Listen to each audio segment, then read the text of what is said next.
In this lab you'll be using a centrifuge. Centrifuges look like this. They have a spinning rotor. They have a lid that can latch. Use this to unlatch. There's a dial here that's a timer switch. You will be able to spin test tubes in the centrifuge. You'll be spinning these smaller tubes like this. They will fit into the slots which are called buckets.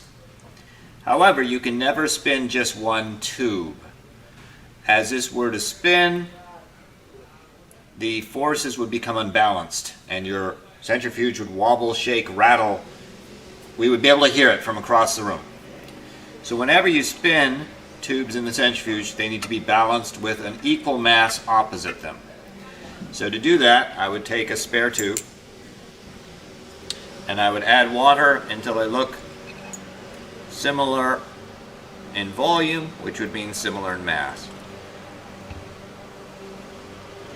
So when you have them matched, then one tube goes on this side, the other goes on the opposite side. They're opposite each other. As this starts to spin, you get centrifugal force pushing material out away from the center. If they're balanced, those forces will be equal. So once you have your tubes in, you can spin 2 tubes, you can spin 4 tubes, you can spin 6 tubes. So the maximum is 6, but always balance tubes opposite each other. Close the lid. That may be a little tricky. Make sure you actually close it like there. That's not closed. That's closed. Turn the dial. It's a timer in minutes. You're going to spin for about 1 minute.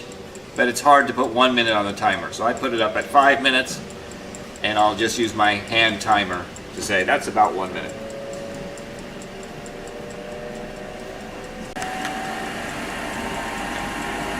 The centrifuge makes a pretty smooth sound. This indicates I've balanced my tubes well.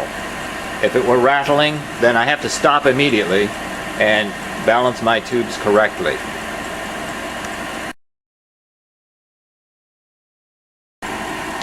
I'm ready to stop it. It's been about a minute, so I'll just turn the dial.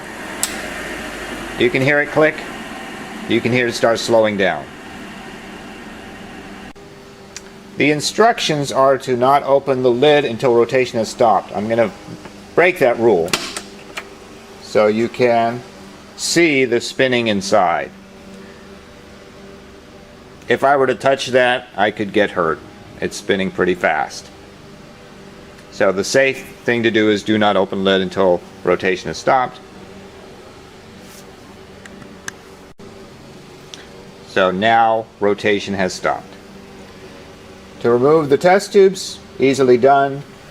If you've labeled the tubes, you'll know what's in this tube and you can compare it to what's in the other tube.